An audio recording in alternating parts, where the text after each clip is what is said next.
تو تعلق مختلف سطح کے ہوتے ہیں، تعلق کی مختلف نوعیتیں ہوتی ہیں۔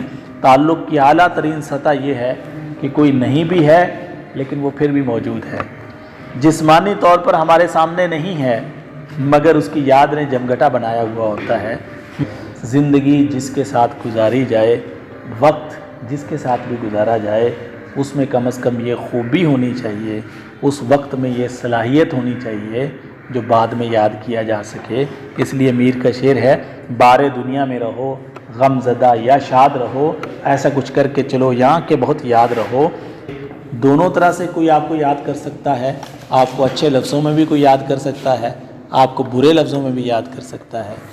آپ کی ذات کسی کے ذہن میں آتے ہی محبت کے پھول بھی کھل سکتے ہیں، آپ کی یاد کسی کے ذہن میں آتے ہی بد دعائیں بھی اس کے ذہنوں سے نکل سکتی ہیں۔